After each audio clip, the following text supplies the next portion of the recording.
አደራ አደራ እንዳትበሉ። እነዚህ አሁን የምነግራችሁ 3 ነገሮች ሳታረጋግጡ የባንክ ቼክ እንዳትቀበሉ፣ ፍጹም ትበላላችሁ።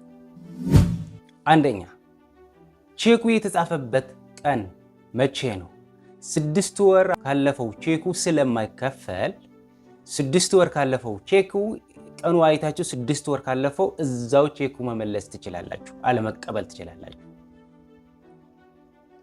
እንዲሁም ከታች የተጻፈው በእንግሊዘኛ ሆኖ ከላይ የተጻፈው ግን በኢትዮጵያ አቆጣጠር ቀኑ በኢትዮጵያ አቆጣጠር ከተጻፈ አሁንም ድጋሜ መመለስ ትችላላችሁ።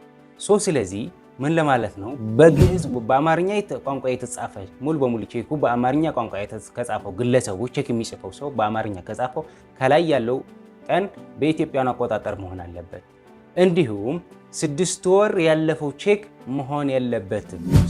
ሁለተኛ፣ ቼኩ ለማን ነው እየታዘዘ ያለው? የታዘዘለት ሰው ማን ነው? የታዘዘለት ሰው በተከፋዩ ስም የእናንተ ስም መኖሩ አረጋግጡ። ወይም ደግሞ ካሽ የሚል ካለው እናንተን ያገለግላል ማለት ነው፣ ችግር የለውም። እዚህ ክፈል ወይም ደግሞ ተከፋዩ ካሽ ወይም ደግሞ የእናንተ ስም ከተጻፈ ሁለቱም ያስኬዳል ማለት ነው። በሶስተኛ፣ በፊደልና በአሃዝ የተጻፉ የብሩ መጠን ለምሳሌ በአሃዝ 10 ሚሊዮን ተብሎ በፊደል ግን 10,000 ተብሎ ከተጻፈ ባንኩ አይከፍላችሁም ማለት ነው። ስለዚህ እናንተ ምንድነው ማድረግ ያለባችሁ? ቼኩ 10 ሚሊዮን ከሆነ ወይም ክፍያችሁ 10 ሚሊዮን ከሆነ በፊደልም 10 ሚሊዮን መሆኑ በደንብ ቼክ አድርጉ። አራተኛ ቲፕ እና ወሳኝ ደግሞ ቼኩ እነዚህ ሁሉ ነገር እንዲያገለግል ቼኩ መፈረም አለበት። ቼኩ ካልተፈረመ በቃ ነገሩ አበቃ ማለት ነው።